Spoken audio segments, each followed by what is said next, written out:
We have with us the very, very talented Mr. John Israel. Welcome to Radio 1. Thank you. And happy birthday. Thank you. Happy birthday. You're 21 today. Yes. Finally legal, guys. Correct. Are you going to go party tonight? No, I'm just gonna be with my parents, but yeah, feels good to do some stuff on the right side of the law this time. Okay. We cops guy. You know who to call. Now, he's a producer from Bangalore, and you're also a alumni of Christ University. Yes. Deemed to be university. Deemed to be university. Very important over that. And tell us a little bit about yourself. Like, if you're from Bangalore, which school did you go to? I went to a lot of schools actually. Okay. Jumped around. I was at this place called Bansanga RNS Vidyaniketan. I don't know if you've heard of it. No, I don't think I have. Yeah. And interestingly enough, I was in Devamata with our man Jaden right here. So the both. Jaden is part of our team. He's a music manager for Radio 1. Yes. And you guys grew up together, didn't you? Technically, yes. Technically. Yeah, Somewhat. Something like that. And so before you came here, you were at a movie, weren't you? Yes, we were. And which movie was that? It was Love and Thunder. I'm a huge Marvel fan. Same. I'm a geek, proper Marvel fan. And I'm sad to say that you didn't watch the post-credit scenes. I didn't because, see, firstly, I didn't know this was happening. Right. Vineeth, my good friend and acquaintance and the person Vineeth, whom I'm yes. the Vineeth from Christ Deemed to be University as well. He just calls me up. Like, I pull my phone out towards the end of the movie and then there are like 8 missed calls and it's him. And Wow. Yeah, and I open WhatsApp and he's like, dude, you have to head to Marathali right now. And I just see Radio 1 there and I'm like trying to piece things together and I'm not paying attention to the movie. So yeah, I missed the post-credit scene. Do you want to know what happens? Yes, please. Yes, okay. please. Now, whoever's watching, I'm sorry. Spoiler alert, guys. Spoiler alert for Thor Love and Thunder. So, in the first post-credit scene, we actually get to see Hercules revealed. Are you serious? Zeus is not dead. Zeus not dead. No. Damn. And he sends Hercules out to get Thor. Oh, that's the first post-credit scene. That's The second post-credit scene, There's a second one. I'm sorry, guys, getting spoiled royally. We see Jane at Valhalla. And she's greeted by Heimdall. Oh, shucks. There are jaws dropping everywhere. I feel so bad for you, but Yeah, it's shucks. a great movie. Like that scene in the movie was just, what a movie though, wasn't it? A lot of people don't like it, but I really don't know why. I feel so they're saying it's a silly movie, but I don't think so. I don't think so either. They kind of gradually moved into being a little funny from, how it started out with Thor 1, which I really, really like. And this movie was so funny. It was. It was really, so funny. Really was. Now, you're a music producer. I and am. How many instruments do you play? So I'm primarily a guitarist, so I play the bass, acoustic, electric. But yeah, I can manage on the keys. Right. Enough to produce music. Yeah. Okay. And when did you start playing music? When did you know that this is what I want to do with my life? I think I always kind of knew that I would do music in my life. But things got a little confusing when I decided to go to Christ. Cause that happens. That tends to happen. In my first day, I was like, shucks, I might just have a corporate job and all of that. This looks promising. And then like 1 year into it, I'm like, screw it. Music, this is what I'm going to do. Yeah. And tell me, like, when did you start playing music? Like, when did you pick up the guitar for the first time? I was in Devamata actually. Right. So I was playing keys. Back then I could play keys better than I do now, surprisingly. So I was playing keys for one of this competition we went to, right? In St. Francis Xavier, where Jaden was killing it with all the ladies. Yes. Woo! So I was playing the keys. I was supposed to play the keys, and then the guitarist backed out, and I had to fill in for him. Wow. And that's when I kind of picked it up. After that, I knew that was it. That was the instrument for me, and I was self-taught for the first year, and after that I went for classes. And what's the worst gig you've ever had? Was it that Devamata gig? Was it that? Yeah, it had to be.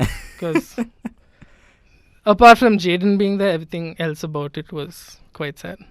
And how do you... Okay, well, now I'm pretty sure we've all had bad gigs. Like, you come out of the stage and like, oh man, that was not a fun experience for me. Correct. How do you move past that? How do you get like, okay, you know what? Leave that alone. Let's focus on the next one. What do you do to get that mindset in? I don't think I really move past it intentionally. I just eventually forget about it. And I guess that works for me. That works with him. I mean, whenever I have a bad day on stage, sometimes I Yeah. beat myself up. Like, Oh, I'm just shucks. like, no. But that kind of helps me because then I know what not to do the next Correct. time, right? Correct. Right. And, okay, now what's your best gig? See, that's the thing, right? While I'm at the gig, I'm all in. I'm like Right. fully focused. When I'm done, it's just done. I don't reflect. I don't think about it too much. You're so zen, bro. Like, Yeah, give man, me some it's- tips, man. It's just blissful ignorance. That's about it. that I think Yeah. that works at times as well. It does. It does. It does. And now you've produced the entire album. What's the album called? It's Somewhere. called Growing Up and Then Some. Correct. That's the one. Yes. Sorry, Vineeth. You produced the entire album, and I produced most of the songs on the album. Okay. We have some guest producers as And well. Who are tell me about the super- entire. How did you get in touch with you? Tell me the entire story. Oh, that's funny actually. So I found out later on that not later on. I knew that Vineeth and my sister were in the same a cappella team in Christ. Okay. So I always knew that this dude Vineeth Vincent existed. He was this untouchable huge Yeah, guy. he's- My sister knew him. Okay, so yeah, I put something up on YouTube, not YouTube, Instagram. Mm-hmm. And I see this random blue tick dude comment on my video, and I'm like, "Who's this guy?" I'm like, "Oh, Vineeth Vincent. I know Wow. him." And he slid into my DMs, and Woo! yeah, calm down, guys. In not so questionable ways. So he DM'd me, and he was just like, "Let's work together. Let's just jump in on something. Let's do it." And then he found out I was Shriti's brother, and then he video called immediately, and then Shriti spoke to him for a bit, and I spoke to him. We met like that, and yeah, just And how has been the journey so far for the entire album? oh man, it's been so much fun because we're barely focusing on the music because we're just out there having fun. We're just living life, doing super fun stuff, and the music just happens. It just comes out of the different experiences that we have together, and yeah, there's a lot of other people who we hang out with as well, and yeah, it's not how you'd think it'll be. It's not like get into the studio and grind. It's just a very chill. The peaceful song process. is. I heard Colors yesterday. It's What been do you playing think? on loop, Dang. and it's such a good song. Thanks so Dude, much, you man. like the production level is amazing. And the video is beautiful. It is. It really is. Tell me Vishak about the killed entire. it. Yeah, go for it. Guy's a legend. So I wasn't there for the first couple of days Mm-hmm. of the shoot, but then I came in on the third day, either the second day or the third day, because I wasn't needed in the first part of the video. Remember, Vineeth's Yeah, riding yeah. on the bike and Right, stuff. right, right. So I wasn't there for all of that. Yeah, after I came in, I just walked into like this huge group of people just running around and doing all sorts of crazy stuff, magic stuff, and everyone's just in their zone doing their thing. So it was a great experience. For me, it was quite disorienting because it was the first time I was in a space like that, but it was also super beautiful, and everyone was getting along well with each other, and it kind of became a family. That's beautiful. Yep. Now, you as a producer, did you get the other instruments? Did you get the other artists to collaborate? I mean, like get on the scene, or was it Vineeth's contacts? Other artists, In the bassy, who's Rishi Rora, correct. right? And the other guys, did you connect them, or was it Vineeth? They're Vineeth's friends. Vineeth's yes. friends. So as a producer, you have to sit in the driver's seat and Yep. take charge of the entire song. And Vineeth is obviously putting his inputs in, right? Correct. So how do you work around that? And how do you say, okay, this is what I want the song to be? And how do you go with the artist about that? So, firstly, Vineeth and I have a great working relationship, so that really helps. And he sits in with me on most of my production work, and he's there most of the time. So we're technically doing it together. So we're experimenting with different sounds, different tones, different instruments, parts. So while I'm putting things together, he's kind of there, and it depends really. Sometimes I take the call. Sometimes I let him in on the process and Right. things like that. And sometimes he takes a call. So just entirely depends on how we're feeling, I guess, in the moment. And what was the most challenging part of the entire experience that you felt? For me, I would like to say it was the vegan food because I've been staying there for 2 weeks. But no, I can't say that because I really love the food there. Vineeth is super vegan, as Right, you right. know. But I think for me, it was just my first time mixing something this big, right? Right. And I've produced a lot of stuff, but I haven't really gotten into mixing things. So this was like a huge step for me, and I was super unsure of the mix, and I still am, to be very honest with you. But I think the mix it's has come part- out great. I Yeah. think it's great. And Like- that's what I've been hearing. So funny thing, we actually had a solid idea for the mix and things like that, but then we just scrapped everything and I was done with where we were, because when you're not really a mix engineer, you kind of don't have the objectivity that you need to mix the song, especially when you're producing it, Right. and especially when you're listening to it over and over again. So I just took a second off and I just snapped, and all of a sudden I just got into one zone and I mixed the entire thing in an hour. And I had no idea Vineeth was gonna like it, but he did. Everyone seemed to like it, and I kind of liked it, and that was enough for me because I know I'm super critical of myself. But yeah, it just worked out. Like even I'm super critical about myself, because I think the talented guys, is plugging that in there, that we are super, like we have to be hard on ourselves. Like if we're not, because nobody else is, right? Yeah. And sometimes I feel like when people say good job, I'm like, are you guys lying to me, or did I actually do a good job on this, right? What's one piece of advice that you still follow to this day, that someone has told you, or one line that has kept you going all this time? Well, I think my brother-in-law, my sister's husband, Mark.